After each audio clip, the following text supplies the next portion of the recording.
사용자 권한인 인사명령, 즉 전직 처분이 정당하려면 업무상 필요와 협의 절차 등이 있어야 합니다. 권리남용이 될 수 있는 인사발령, 어떻게 해야 정당할 수 있을지 알아보겠습니다. 기업이 경쟁력을 유지하기 위해 효율적인 인원 배치가 필수적입니다. 기업은 구성원들의 역량을 활용하여 인력 수급 사정에 따라 적소적대에 투입해야 하는데요. 그래서 기본적으로 인사명령은 인사권자인 사용자의 고유한 권한에 속하며 법원도 사용자의 인사명령에 대해 업무상 필요한 범위 내에서 상당한 재량을 인정하고 있습니다. 그러나 기업이 결정한 전직이 근로자 입장에서는 부당하다고 느낄 수 있습니다. 가령 전문직이나 특수한 업무를 수행하기로 약정한 경우에 다른 업무로의 전보는 사용자의 권리 남용에 해당할 수 있고 징계성 전직이 될 수 있습니다. 그렇다면 정당한 인사권과 부당 전보의 차이는 무엇일까요? 우선 용어부터 알아보겠습니다. 전직이란 동일한 기업 내에서 근로자의 근무 내용 변경 또는 장소 변경을 하는 인사 조치를 말합니다. 이때 근무자의 근무 내용을 변경하는 것을 전보라 하며 장소 변경은 전근이라 합니다. 하지만 전보와 함께 근무 장소가 변경되기도 하므로 명칭에 관계없이 근로자의 직무 내용이나 근무 장소가 변경된다면 동일한 법리가 적용됩니다.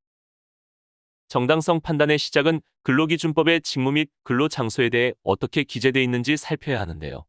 직무나 근로 장소가 특정되어 있다면 근로계약의 내용을 변경하는 것이므로 근로자의 동의가 필요합니다.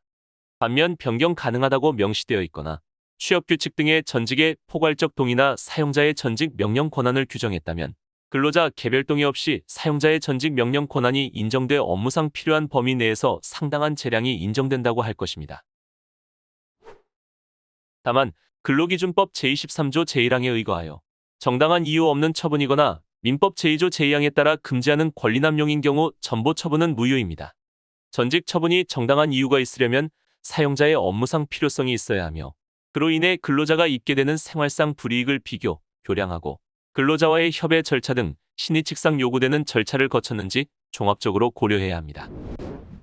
그렇다면 업무상의 필요성을 판단하는 척도에는 무엇이 있을까요? 그 척도에는 인원 배치 변경의 필요성과 해당 근로자를 선택해야 하는 인원 선택의 합리성이 있습니다. 즉, 어떠한 인원이 적합한지에 대한 선택을 고려하고 업무 능률의 증진, 직장 질서의 유지나 회복, 근로자 간 인하 등의 사정도 포함하여 판단합니다. 업무상 필요성은 근로자의 생활상 불이익과 비교해야 합니다. 불이익에는 경제적 불이익뿐 아니라 정신적, 육체적, 사회적 불이익과 조합활동상의 불이익도 포함됩니다. 구체적으로는 임금의 감소와 원거리 발령으로 인한 출퇴근 시간 증가, 노동 강도 증가 등이 있습니다. 이러한 생활상 불이익이 인정되기 위해서는 통상 감수해야 할 정도를 현저하게 벗어나야 하므로 일부 생활상 불이익이 발생했더라도 근로 과정에서 감수해야 할 정도라면 부당 전직이라고 볼 수 없습니다. 전직 처분 과정에서 근로자와의 성실한 협의 등 신의칙상 요구되는 절차를 거쳐야 하는데 그러한 절차를 거치지 않았다는 사정만으로 권리남용에 해당해 무효가 된다고 볼 수 없습니다. 한편 전직 처분이 징계인지를 판단하기 위해서는 처분이 제재로서의 성질을 가진 것인지 판단해야 합니다. 취업규칙 등에서 전직을 징계의 종류 중 하나로 규정했다면 취업규칙에 규정한 징계 절차를 준수해야 하므로 이를 위반하는 징계는 무효이며 징계 처분 후 동일한 내용으로 징계성 전보했다면 이중 징계가 될 수 있습니다. 결론적으로 전보 등 인사발령 또한 권리 남용이 될 소지가 있으므로 주의해야 합니다. 이상으로 중기뉴스 인사명령 편을 마치겠습니다. 감사합니다.